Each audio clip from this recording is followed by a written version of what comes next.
বেগম খালেদা জিয়া ইন্তেকাল করেছেন। ইন্না লিল্লাহি ওয়া ইন্না ইলাইহি রাজিউন। আজ ভোর 6টায় এভার কেয়ার হাসপাতালে ওনার মৃত্যু হয়। এবং এই মৃত্যু, যদিও আমরা সবাই জানি যে উনি খুবই ক্রিটিক্যাল অবস্থায় আছেন, এবং অনেক চিকিৎসককে আমি এমনও বলতে শুনেছি যে খালেদা জিয়া আসলে একটা রিয়েল ফাইটার বলতে যা বোঝায় উনি তাই ছিলেন।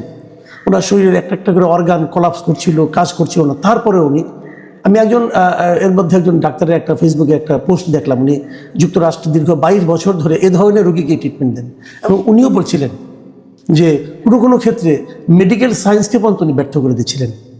মেডিকেল সায়েন্সে এই ধরনের রোগীর বাঁচার কথা না, কিন্তু তারপরে উনি দীর্ঘদিন কিন্তু সেই ফাইটটা জারি রেখেছিলেন। এবং এটা কিন্তু আরও কয়েক বছর আগে থেকেই চলছিল। মানুষের জীবনে কত রকম উত্থান পতন আসে, আমরা খালেদা জিয়ার জীবনে সম্ভবত তার সবগুলি দেখেছি। উনি একদম গৃহবধূ ছিলেন, একদম গৃহবধূ থেকে উনি প্রধানমন্ত্রী হয়েছেন। উনি রাজনীতিতে আসতে চাননি, কিন্তু সেই সময়টা আমার মনে আছে, আমি যখন ইউনিভার্সিটির স্টুডেন্ট ছিলাম, রাজপথে আমি খালেদা জিয়াকে খুব কাছে থেকে দেখেছি। এবং উনি গৃহবধূর মতোই ছিলেন, সাধারণ মানুষের সঙ্গে মিশতেন। এবং আমি দেখতাম যে অবস্থান ধর্মঘট হতো, উনি রাজপথে এই রোদের মধ্যে একটা পত্রিকা বিছিয়ে হতে বসে থাকতেন। আমার নিজে চোখে দেখা এগুলো। সেখান থেকে উনি প্রধানমন্ত্রী হয়েছেন এবং অনেক কিছু করেছেন। আমরা যদি ওনার জীবনটাকে একটু দেখি, আপনারা দেখবেন 1945 সালে ওনার জন্ম, 91 সালে উনি প্রধানমন্ত্রী হয়েছেন। এর আগে 81 সালে ওনার স্বামী মারা যাওয়ার পর উনি কিন্তু অনেকে হয় না যে মারা গেল তারপরে সবাই এনে ওনাকে বসিয়ে দিল, তা কিন্তু হয়নি। 81 সালে ওনার স্বামী মারা গিয়েছে, উনি দলের দায়িত্ব নিয়েছেন 84 সালে। এর মধ্যে বিচারপতি সাত্তার ছিলেন বিএনপির চেয়ারম্যান। উনি প্রথমে মেম্বার হয়েছেন, তারপরে ভাইস চেয়ারম্যান হয়েছেন, তারপরে উনি দলের দায়িত্ব নিয়েছেন, সেটা 1984 সালে। এবং তারপরে 6 বছর পর, 7 বছর পর নানা রকম টর্চারের মধ্যে উনি ছিলেন, কিন্তু গৃহবন্দী ছিলেন, অনেক কিছু ছিলেন। তারপর একটা গণ আন্দোলনের মাধ্যমে এবং তারপর একটা গণতান্ত্রিক প্রক্রিয়া নির্বাচনের মাধ্যমে এদেশের এ পর্যন্ত যতগুলি নির্বাচন হয়েছে, আমার বিবেচনায় সবচেয়ে ভালো নির্বাচনটা হয়েছিল সেই 91 সালে, যে নির্বাচনে উনি নির্বাচিত হয়ে ওনার দল উনি প্রধানমন্ত্রী হয়েছেন এবং ওনার ক্ষমতায় গিয়েছিলেন 91 সালে। 96 সালে অবশ্য ওনার একটা বিতর্কিত নির্বাচন ছিল, সেই নির্বাচনের মাধ্যমে উনি প্রধানমন্ত্রী হয়েছেন। অনেকে বলে যে উনি 3বারে প্রধানমন্ত্রী কীভাবে, তো তারা ভুলে যায় যে 96 সালে একটা ছোট এক নির্বাচন হয়েছিল, অল্প সময় ছিল সেটা স্থায়িত্ব, কিন্তু অল্প সময় থাকলেও এই অল্প সময় এটা একতরফা নির্বাচন ছিল। ওই নির্বাচনে আওয়ামী লীগ অংশ নেয়নি, কিন্তু এটা একতরফা নির্বাচন হলো। সেই নির্বাচনের মাধ্যমে গঠিত যে সংসদ, তারাই কিন্তু তত্ত্বাবধায়ক সরকারের যে ব্যবস্থাটা সেটা সংবিধানে সংযুক্ত করেছিল, সংবিধান সংশোধনের মাধ্যমে। কাজে এটাকে আপনি যদি একদম উড়িয়ে দেন, তাহলে তো সেই তত্ত্বাবধায়ক সরকারের অন্তর্ভুক্তিটাই আপনার কিন্তু গুরুত্ব পায় না। এই গুরুত্বপূর্ণ কাজটা কিন্তু ওই সংসদের মাধ্যমে করেছিলেন। তারপর উনি 2001 সালে আবারও গণতান্ত্রিক প্রক্রিয়া নির্বাচিত হয়েছিলেন। এরকম একটা বর্ণাঢ্য ব্যক্তির জীবনে শেষের সময়টা খুব কষ্টে কেটেছে।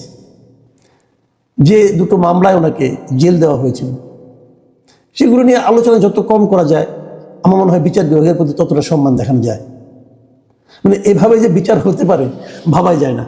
একজন সাবেক প্রধানমন্ত্রীকে যে সমস্ত কারণে, যে সমস্ত লজিক দেখে জেল দেওয়া হয়েছিল নিম্ন আদালতে, এবং বিস্ময়কর হলো উচ্চ আদালতে যে সেটা বেড়ে গিয়েছিল সাজার মাত্রা। যাই হোক, সেগুলো অন্য হিসাব। তারপর উনি দীর্ঘদিন অসুস্থ ছিলেন, গৃহবন্দী ছিলেন। তো এই সমস্ত ঘটনা আমরা দেখেছি, এবং আমি নিজে এখনও মনে করি, এবং তখন আমি বলেছিল, এগুলো যতটা না বিচার ছিল তার চেয়ে বহুগুণ বেশি ছিল ব্যক্তিগত রাজনৈতিক প্রতিহিংসা। আমি বলবো বাংলাদেশের ইতিহাসে ভয়ঙ্কর রাজনৈতিক প্রতিহিংসার শিকার যদি কেউ হয়ে থাকেন, বেগম খালেদা জিয়া হয়েছেন। তারপরে ওনাকে কখনোই আপোষ করতে দেখিনি। 2024 নির্বাচনেও কিন্তু ওনারা আপোষ করেননি, অনেক আপোষের প্রস্তাব এসেছিল, করেননি। বেগম খালেদা জিয়ার জন্য সর্বশেষ এমন এক সময় গেলেন যে ওনার যিনি প্রধান রাজনৈতিক প্রতিপক্ষ ছিলেন, যার রাজনৈতিক প্রতিহিংসার শিকার উনি হয়েছিলেন, তার রাজনৈতিক এবং শাসনতান্ত্রিক পতন কিন্তু বেগম খালেদা জিয়া দেখে গিয়েছেন। এটা হয়তো ওনার মনকে সান্ত্বনা দিয়েছে, শান্তি দিয়েছে কিনা আমি জানি না, কিন্তু উনি এটা দেখে গিয়েছেন। তারপর উনি সম্মানিত হয়ে গিয়েছেন। শেষ দিকে উনি অসুস্থ থাকলেও উনি কিন্তু একাধিক অনুষ্ঠানে, শেখ হাসিনা সরকারের পতনের পর একাধিক পাবলিক প্রোগ্রাম ওনাকে দেখা গেছে, যদিও বলা হয় যে শেষবার যখন উনি সশস্ত্র বাহিনী দিবসের অনুষ্ঠানে গেলেন, এই যাওয়াটাই নাকি ওনার রোগ বৃদ্ধির কারণ সে অনেকে চিহ্নিত করেন যে যাওয়াটা তার উচিত হয়নি, কিন্তু উনি তবুও গিয়েছিলেন। যদিও শুনি যে উনি নাকি নিজের আগ্রহে গিয়েছিলেন, অনেকের সঙ্গে দেখা হয়েছে, অনেকেই উনি দেখেছেন, এবং উনি মানে একজন সরকারের কোনো অংশ না হওয়া সত্ত্বেও উনি কিন্তু সেখানে সবচেয়ে সম্মানিত ব্যক্তি হিসেবেই উপস্থিত ছিলেন। যাই হোক, উনি এমন একটা সময় গেলেন যখন নাকি আরেকটা জাতীয় নির্বাচন একদম সামনে, ঠিক 1.5 মাস পরে এক নির্বাচন হবে।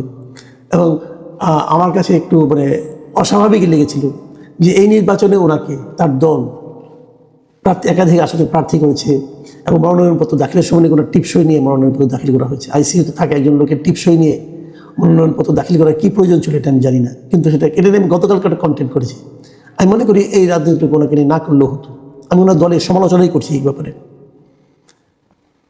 বেগম খালেদা জিয়াকে বিভিন্ন বিশেষণে অভিহিত করা হয়, দেশের নেত্রী বলা হয়, অনেকে দেশের নেত্রী বলেন, আপসের নেত্রী বলেন, অনেক কিছু বলেন, তার দলের লোকজন বলেন। আমি মনে করি বাংলাদেশের রাজনীতিতে এই মুহূর্তে শেষ পর্যন্ত উনি বাংলাদেশের রাজনীতিতে একজন অভিভাবক হিসেবে ছিলেন। আমি বেগম খালেদা জিয়ার এই মৃত্যুতে আমি মনে করি বাংলাদেশের রাজনীতির অধ্যায়ে একটা বড় অধ্যায়ের অবসান ঘটল। বিএনপির যিনি প্রতিষ্ঠাতা জিয়াউর রহমান, ওনার পরিবারের থেকে এখন মাত্র আর একজন লোক অবশিষ্ট থাকলেন, তার পুত্র জনাব তারেক রহমান। খালেদা জিয়াকে কিন্তু জীবিত থাকাকালীনই তার কনিষ্ঠ পুত্র আরাফাত রহমান কোকর মৃত্যুকে সহ্য করতে হয়েছিল, এবং সেই মৃত্যু নিয়েও কিন্তু রাজনীতি হয়েছিল। মানে একটা নারী, একজন মা, তার জীবনে কী পরিমাণ কষ্ট হতে পারে, তার সন্তান একদিকে, সন্তানের লাশ তার সামনে, তখন তাকে নিয়ে রাজনীতি হচ্ছে, বিতর্ক হচ্ছে, এটাও তাকে সহ্য করতে হয়েছিল। কিন্তু আমরা চাইবো, আমি ব্যক্তিগতভাবে চাইবো যে বাংলাদেশের রাজনীতিতে এ ধরনের অপরাজনীতি এখন আগামী দিনে আমাদের আর দেখতে না হয়। আমরা একটা শান্তিপূর্ণ দেশ চাই, আমরা একটা ঐক্যবদ্ধ দেশ চাই, আমরা একটা ঐক্যবদ্ধ জাতি চাই। ওনার একমাত্র জীবিত সন্তান জনাব তারেক রহমান সেই লক্ষ্য অর্জনের ক্ষেত্রে ওনার জীবনের বাকি সময় সক্রিয় থাকবেন, এটা আমাদের প্রত্যাশা। সেই সঙ্গে বেগম খালেদা জিয়ার জন্য আমাদের দোয়া রইল। আল্লাহর কাছে ওনার আত্মার মাগফিরাত কামনা করছি, আল্লাহ ওনাকে বেহেশত নসিব করুন, এই প্রত্যাশা থাকলো। আপনারা সবাই বেগম খালেদা জিয়ার জন্য দোয়া করবেন, এটাও আমার প্রত্যাশা।